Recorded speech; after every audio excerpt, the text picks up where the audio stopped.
महक अपनी दोस्तों के साथ छुट्टियां मनाने फार्म हाउस आई हुई थी। ये फार्म हाउस इन्हें काफी सस्ता पड़ गया था। ये ना सिर्फ काफी बड़ा था, काफी अच्छे अंदाज में बना हुआ था।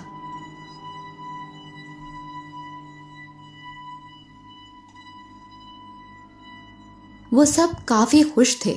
इन्होंने कुछ दिन ज्यादा स्टे करने का सोच रखा था। शाहीना ने महक से पूछा, यार इतना अच्छा फार्म हाउस इतना सस्ता कैसे मिल गया तुम्हें? महक ने कहा, बस यार किस्मत की बात है। मैंने तो बस अदील से बोला था मुझे सस्ता और अच्छा फार्म हाउस चाहिए। फिर अगले ही दिन इसकी कॉल आई कि ये फार्म हाउस सस्ता मिल रहा है, बस थोड़ा दूर पड़ेगा। शाजिया ने कहा, चलो अच्छी बात है, हम यहाँ ज्यादा दिन एंजॉय कर सकेंगे। फिर इन सब ने घूम फिर कर पूरा फार्म हाउस चेक किया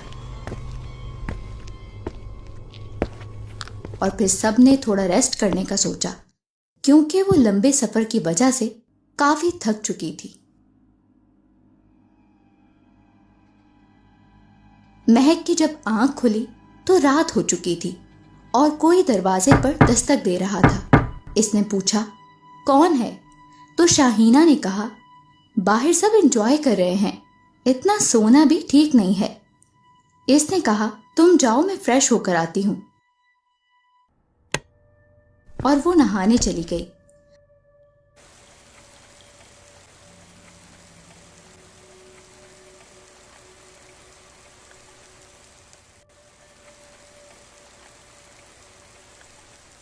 अचानक इसे लगा किसी ने इसके कंधे पर हाथ रखा हो। वो चौंक कर मुड़ी, मगर वहां कुछ भी नहीं था। इसने इसे अपना वहम समझकर झटक दिया और दोबारा नहाने लगी। नहाने के दौरान अचानक इसे पानी कुछ ज्यादा गर्म महसूस होने लगा। इसने आंख खोलकर देखा तो इसकी चीख निकल गई, क्योंकि शावर से पानी की जगह खून आ रहा था। इसने जल्दी से टॉवल लपेटा और चीखती हुई बाहर आ गई। इसके दोस्त भी इसकी चीखें सुनकर इसके कमरे में आ गए थे। इसने इन्हें शावर से आने वाले खून का बताया